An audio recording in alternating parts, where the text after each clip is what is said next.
Hoje eu quero falar sobre 3 aspectos da vontade de Deus.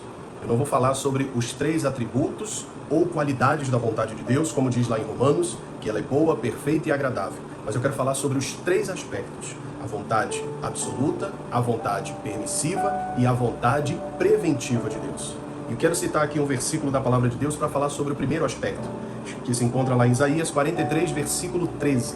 Diz assim, ainda antes que houvesse dia, eu sou, e ninguém há que possa fazer escapar das minhas mãos. Operando eu, quem impedirá? Aqui nós vemos claramente que Deus tem uma vontade absoluta, soberana, e ninguém pode impedir o seu agir. Há pessoas que um dia ficaram chateadas, ficaram tristes com Deus, porque elas oraram por um familiar. Elas buscaram, pediram orações, fizeram campanhas, subiram em montes, fizeram até promessas a Deus, mas a vontade do Senhor foi soberana e recolheu aquele familiar. Deus não curou aquela pessoa. E muitos, por causa disso, acabaram perdendo a fé.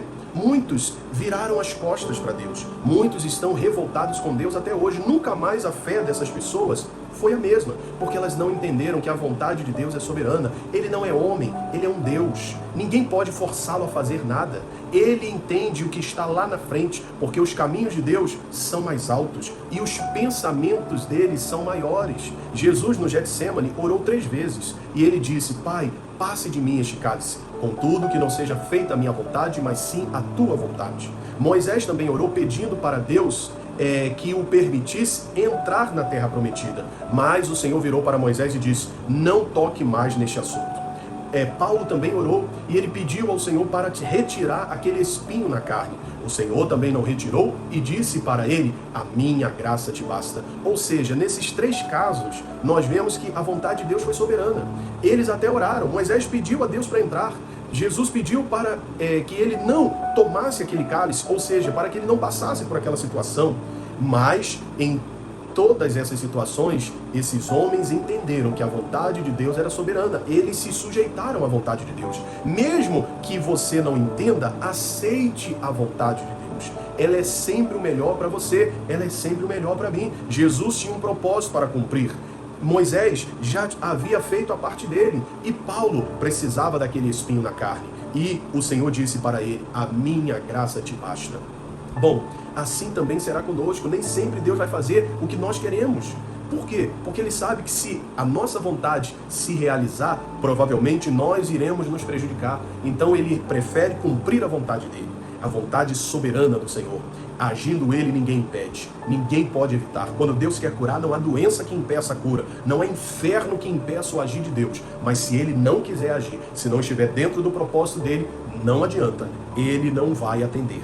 E eu e você, qual deve ser a nossa atitude? De filhos maduros que aceitam a vontade do Pai, sem se voltar contra Deus, mas entender que a nossa relação com Deus precisa amadurecer.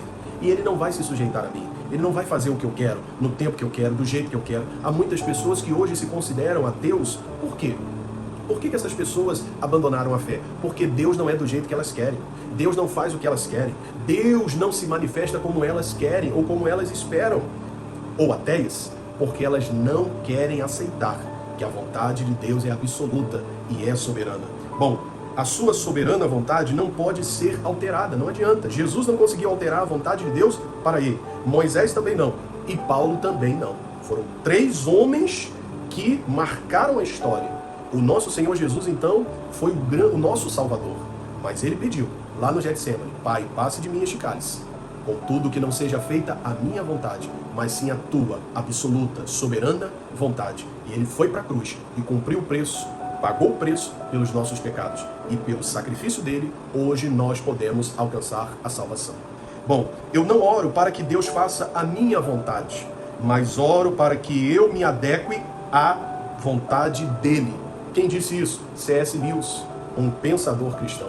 Ele disse: olha, eu não oro para que Deus faça a minha vontade, mas eu oro para que eu consiga me adequar à vontade dele, que é absoluta e soberana. Bom, o segundo aspecto da vontade de Deus está lá em Salmos 81, versículo 12. Eu poderia dar aqui outros exemplos, outros textos bíblicos, mas eu vou ficar apenas com um texto para cada aspecto, e assim você então vai meditando e com mais calma você peça a Deus entendimento. para que você então se relacione com Ele, não da forma como muitos estão fazendo. Há pessoas que estão querendo restringir a Deus, que Deus faça do jeito que eles querem, não é assim. E há muitos que já estão caminhando com Deus há tanto tempo, já estão na igreja, já se converteram, já fazem até a obra de Deus, mas mesmo assim não entenderam como Deus se manifesta. É através da sua palavra que você vai conhecê-lo. Não é de acordo com as suas emoções. Pare de tentar enxergá-lo ou diminuí-lo pelas suas emoções, pelos seus sentimentos, pela sua perspectiva de vida. Ele é um Deus, ele não cabe no nosso entendimento. A vontade dele está acima. O entendimento dele é maior do que o nosso. Então nós precisamos nos sujeitar à vontade de Deus. Tiago disse: resisti ao diabo e sujeitai-vos a Deus.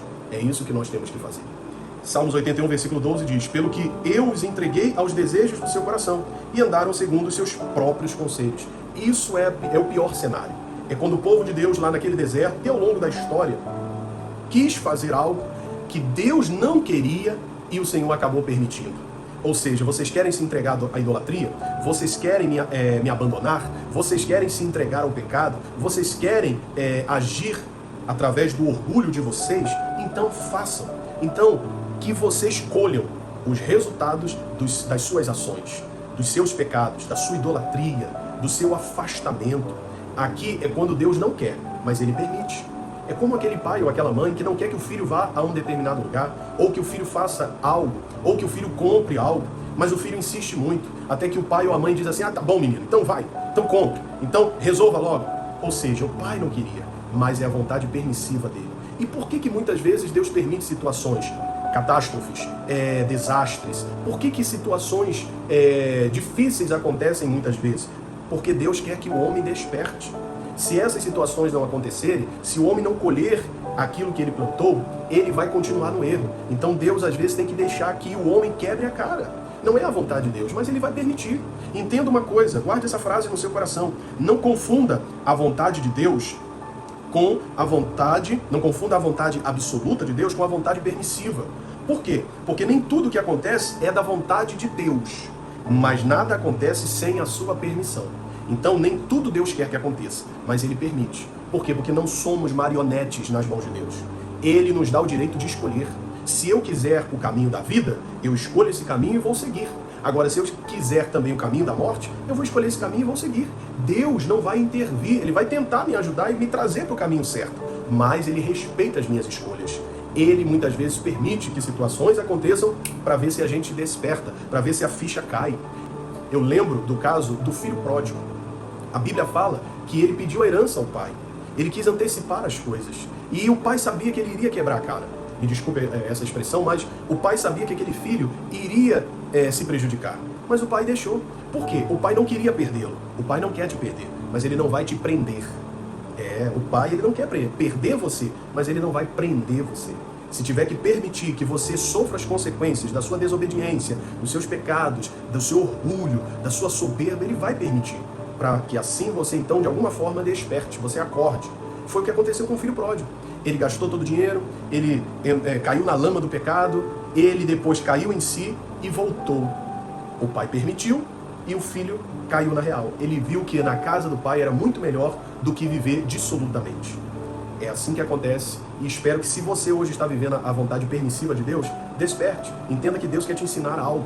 Entenda que Deus de alguma forma está permitindo que isso aconteça para que você possa amadurecer, aprender, se fortalecer, para que Ele possa aperfeiçoar a obra na sua vida, em nome de Jesus.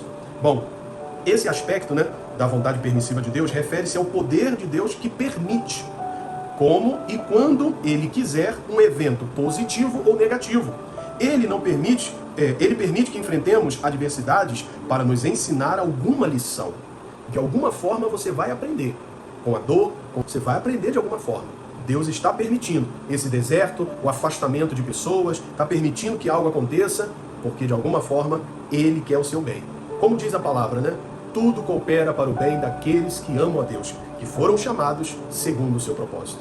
Bom, a terceira e último aspecto da vontade de Deus é a vontade preventiva.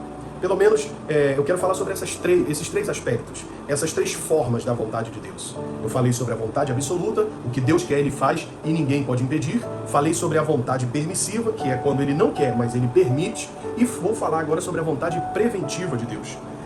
Êxodo capítulo 13, versículo 17. E aconteceu que, quando o faraó deixou ir o povo, Deus não os levou pelo caminho da terra dos filisteus, que estava mais perto.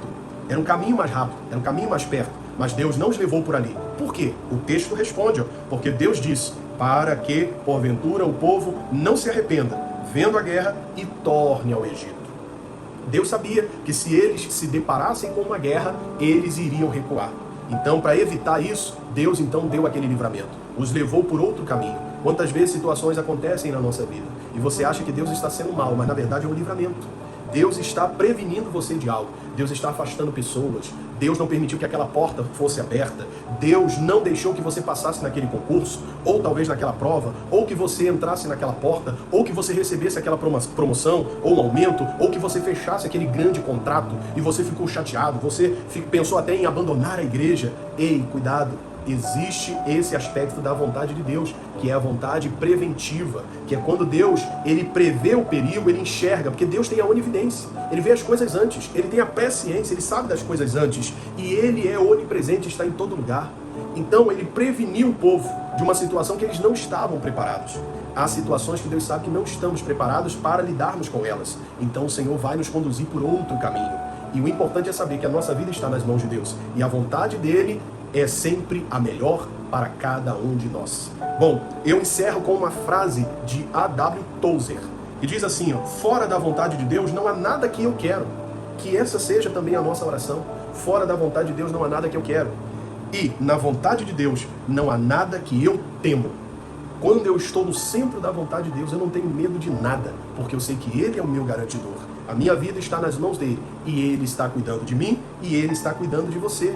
Então, se você não está entendendo o que está acontecendo, faça como Paulo nos ensinou, em tudo dai graças, porque esta é a vontade de Deus. Ou seja, não estou entendendo porque Deus está me levando por esse caminho, porque Deus está permitindo que isso aconteça, ou porque Ele está fazendo isso comigo, mas eu vou dar graças, porque a minha vida está nas mãos dele, e Ele sabe o que é melhor para mim, e sabe o que é melhor para você. Renda-se à vontade dele, amadureça no seu relacionamento com Deus, pare de ficar emburradinho por qualquer coisa, pare de ficar pensando em abandonar o evangelho, abandonar a igreja, porque Deus não fez do jeito que você queria. Ei, cuidado com as sugestões do inferno, do diabo. Satanás quer que você se afaste do seu pai, mas como Pedro disse, para onde iremos se só Ele tem as palavras de vida eterna? Você vai para onde se a vontade dele é a melhor para a sua vida? Renda-se à vontade do Senhor. Resista ao diabo e sujeite-se a Deus, à vontade dele, porque Ele está cuidando de você. Fique na paz, que Deus te abençoe. E amanhã eu volto com mais uma mensagem do céu para abençoar você e a sua família, em nome de Jesus.